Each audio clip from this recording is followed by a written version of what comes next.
In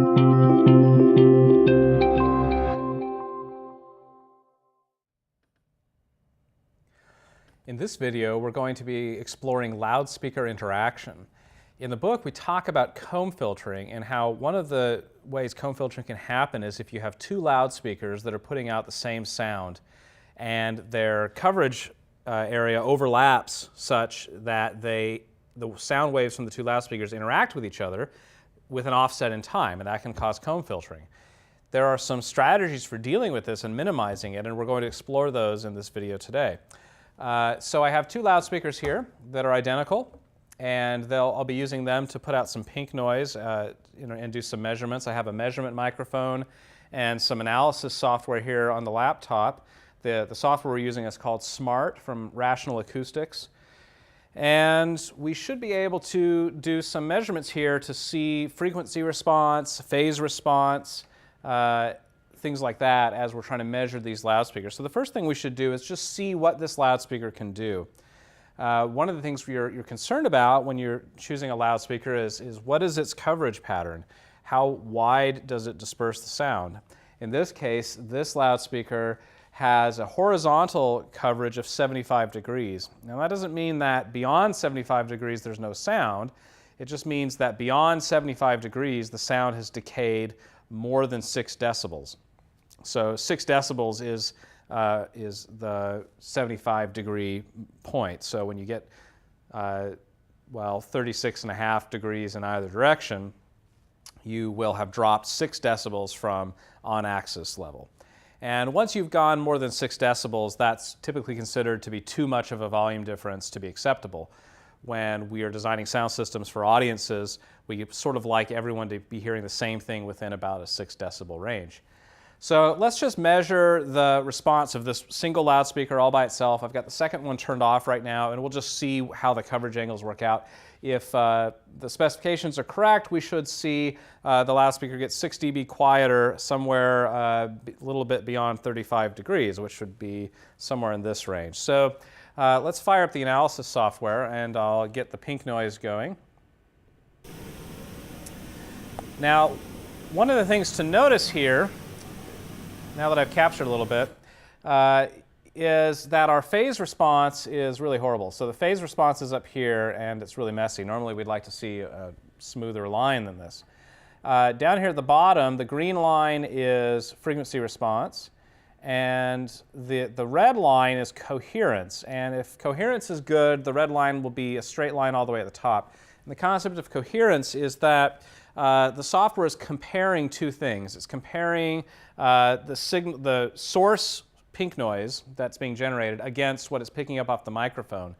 And we have pretty bad coherence here and some pretty interesting phase response. That's a result of a difference in time. So there's a difference in time between when the pink noise from the generator comes into the computer and the sound hits the microphone. There's a difference in time. Now that difference in time is a result of the distance traveling through the air from the loudspeaker to the microphone, as well as some latency in the processing equipment. I've got an equalizer set up here and an amplifier that are adding some latency because they're both digital devices. So in order for these measurements to mean anything, we have to line up that delay. The software here has a function where you can find it automatically. So I'll turn it on and we'll find the delay. Okay, it thinks that there's about a 6.25 millisecond delay here, or about a 7-foot difference. And that's about right if you consider between the loudspeaker and the microphone is 5 or 6 feet, and maybe you're picking up a millisecond or so here in the processing. So that sounds reasonable. When I hit the insert button, now everything lines up.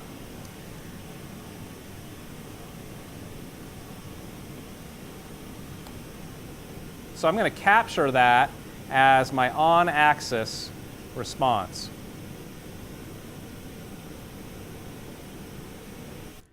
Okay, so now we have pretty good coherence. You can see that the red line is all the way at the top, for the high frequencies at least. The low frequencies are a little bit messy, primarily just due to the response of the loudspeaker itself. And now the frequency response is pretty flat. Phase response is much more even than it was before. So we've got good data now because we've time aligned the two sources that it's comparing. Now, the next thing to find out is where is the 6 dB down point for this loudspeaker? How far off axis horizontally can we go before we get 6 dB quieter? What I'll do is I'll take this trace that I stored and I will display it 6 dB quieter. Okay, so now that pink line represents the on-axis capture that I did 6 dB quieter. And what we can do now is move the microphone until the live trace, which is green, until that intersects with the stored trace, which is 6 dB down. Then we'll know we've hit the 6 dB down point. Now, I'll also be looking at the phase trace to make sure that that stays lined up because, as you know, sound decays with distance, and I want to make sure that I'm keeping the microphone the same distance away from the loudspeaker even though I'm going off axis. Otherwise, that 6 dB down could represent a difference in distance, and that would not be what we want. We want to know the 6 dB down point purely as a result of going off axis. So I'll be watching the phase trace to make sure that I keep the microphone at the same distance, because if I got further away or closer, the phase trace would change because there's a difference in timing. So we'll start this up again, and we'll see if we can find the 6 dB down point.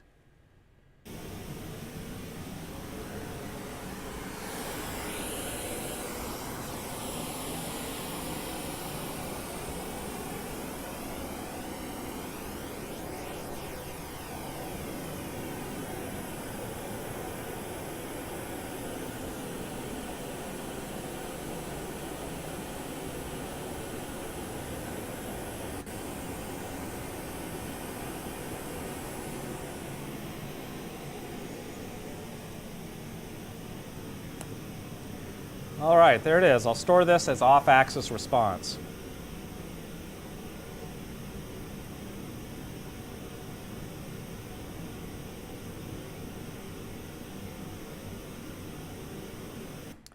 Okay. So you can see that the green line dropped down to meet the pink line, showing us that we had dropped 6 dB because the pink line was stored 6 dB quieter. Notice that only happened for frequencies above 1 kilohertz. The low frequencies, everything below 1 kilohertz, didn't really get much quieter.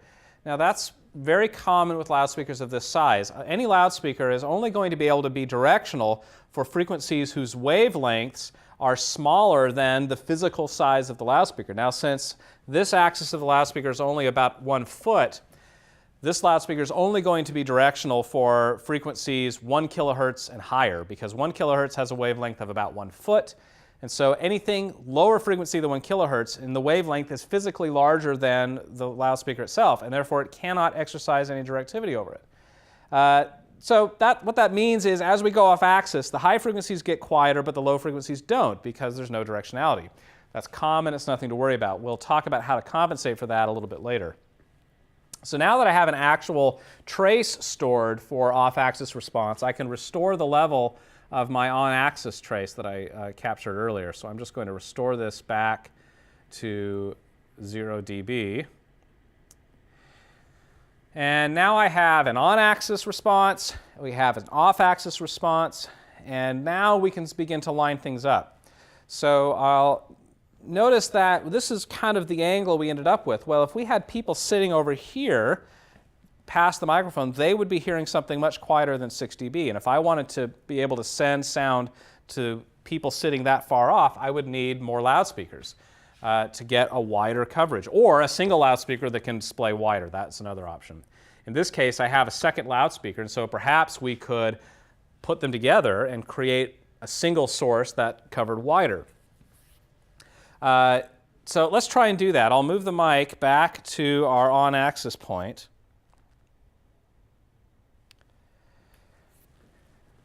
And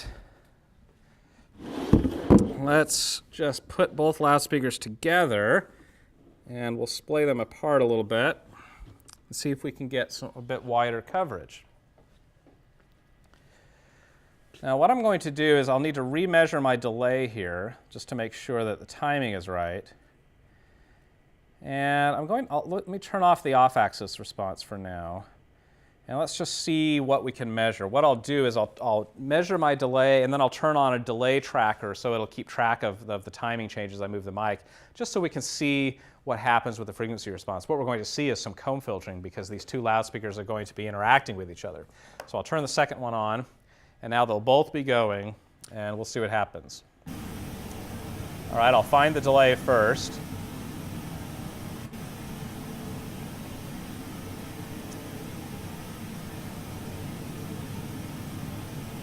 Now the first thing to notice is that overall everything's louder, right? So my stored trace, which is the pink one, was my on-axis response for one loudspeaker. The green one is what I'm measuring right now, and it's louder. It's louder because there's two loudspeakers, and they're combining to make a louder sound. Now watch what happens here as I move the mic.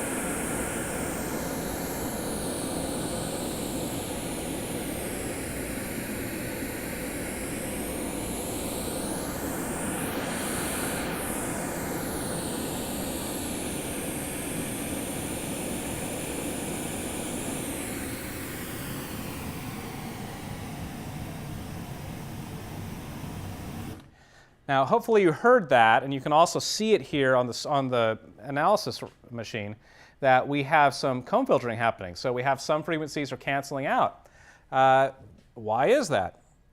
Well, these loudspeakers are so close together, and they're equal level, and they're putting out the same sound. When you move a little bit to the left, a little bit to the right, they're offset in distance enough that that causes a timing difference, and therefore some frequencies are canceling out, some are reinforcing. So it got louder, and yeah, we could probably get wider, a little bit wider, before we'd hit 6 dB down, but the problem is in this whole area in the front here, it's comb filtering like crazy. And we can see it and hear it. We know that it's good data because the coherence is all the way at the top, and it's still comb filtering. That means it's not a problem with the analysis equipment. That comb filtering is actually happening because the coherence is good, and so the computer is confident that what it's measuring and showing us is good data. So this is a problem. If we wanted to use these two loudspeakers like this, we have to solve this comb filtering. Now, the basic strategy for doing this is to splay them far enough apart so that they don't overlap in a destructive way. And we'll get wider coverage that way too. Because we know that there's a 6 dB down point for these loudspeakers, if I could line them up and splay them so that the 6 dB down points overlapped at the same point in space perfectly and time aligned that, then that point would reinforce. So that place that used to be 6 dB quieter would now go up by 6 dB because they're perfectly in line in level and phase. And that way, they're isolated. If at that overlap point, that's the 6 dB down point, as we move to the left or move to the right, one loudspeaker is going to be getting louder and the other is going to be getting quieter. And if they're not equal in level, they won't comb filter so bad. So that's what we're going to try to do, is line up the 6 dB down points of these two loudspeakers to get wider coverage and eliminate the comb filtering as much as possible. As you'll see, there will still be just a little bit happening right over at the overlap point, and you can't really get rid of that, but we can minimize it to a great extent from what we have right now. So to start with, I'll go back to the single loudspeaker. And what we need to do is put the microphone back here at the on-axis point. And I already know what off-axis looks like because I stored that. So if I pull that up, that's going to be the brown or the blue trace here. And what I'll do is I'll turn on the loudspeaker and I'll just rotate it until the 6 dB down point for the loudspeaker is lined up where the microphone is. So let's give that a shot here. Refine the delay because I moved the mic.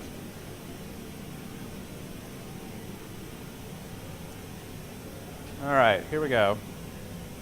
Turn this so I can see it.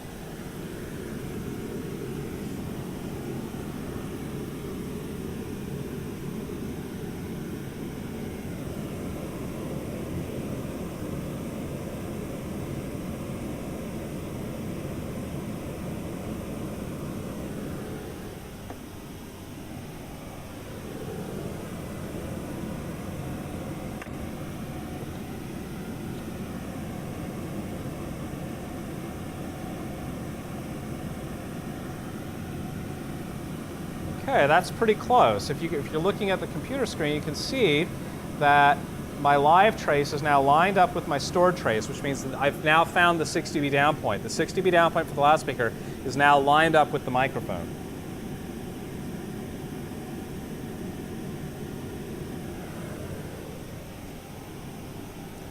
Okay, now I need to repeat the process for the second loudspeaker. I'm trying to get its 6 dB down point to also line up there. And then we'll have something that overlaps less destructively. So let me turn on the other loudspeaker now.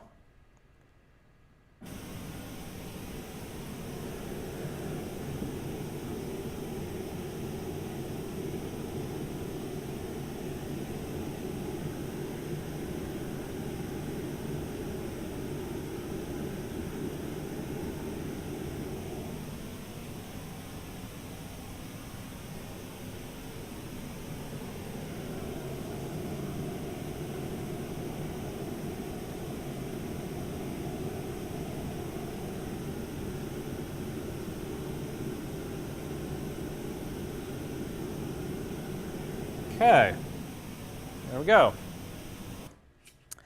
All right, so now both of these loudspeakers, their 6 dB down point is happening right here at this same spot. And we've also perfectly time aligned them because the phase trace is lined up in both cases. So now if we've done this correctly, I should be able to turn both loudspeakers on, and when we turn on the measurement, these should perfectly reinforce at this overlap, and we'll see the crossover point, we call it, the overlap here, will reinforce to look just like it did when we were on axis. So if I turn on the on axis trace, which is the pink one, when I turn this thing back on, you're going to see the green live trace move up to the pink trace, which represented on axis response. So let's see if it works.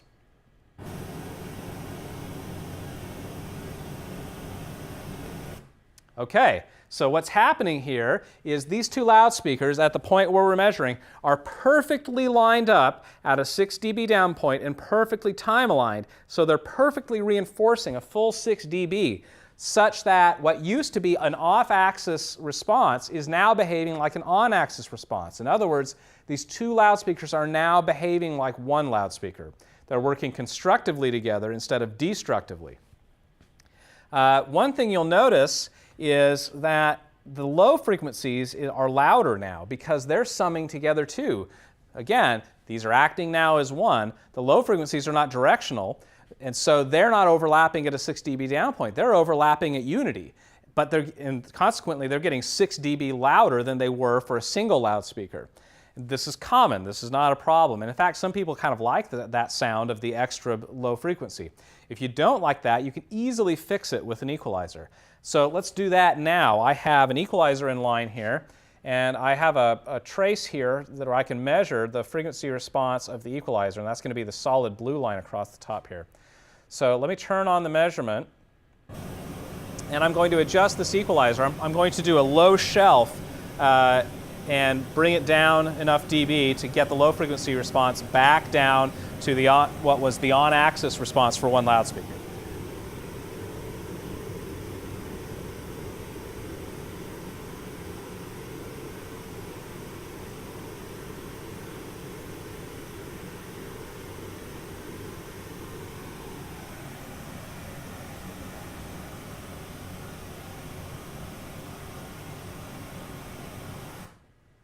Okay, there we go. So now, with that low shelf filter engaged, we were able to EQ the loudspeaker in such a way that the low frequencies are quieter now, and therefore when they sum together, they're summing together from a lower level, and now they look more like the on-axis response. So now at our overlap point, or our crossover point, we're measuring something very, very similar to what we were getting on axis to a single loudspeaker. So now these two loudspeakers really are behaving like one large loudspeaker that just has wider coverage. Now that we have this set up, we'll do our test again and move the mic around and just see what that looks like and what that sounds like, and see how far we can go. So we'll go back to the live trace. I'll refine my delay just to be sure. And I'll turn on the delay tracking. And now let's see what we get. Move this so I can see it.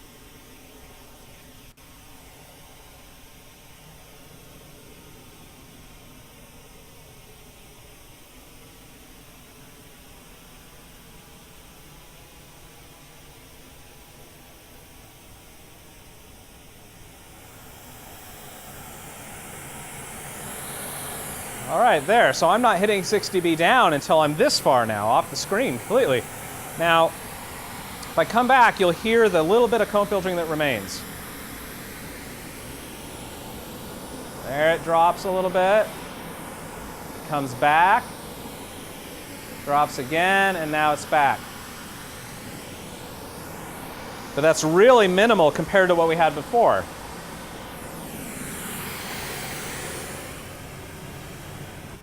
So that little bit of cancellation that happens on either side of the overlap is common. You can't really get rid of that, but as you can hear, it's very, very small and nowhere near as dramatic as we had before. And in most cases, this is perfectly acceptable, particularly when you get a real sound going through, or music playing through it that's changing all the time. You're not even going to hear that slight weirdness that's happening in the overlap. So that's the basic strategy for minimizing comb filtering between two loudspeakers.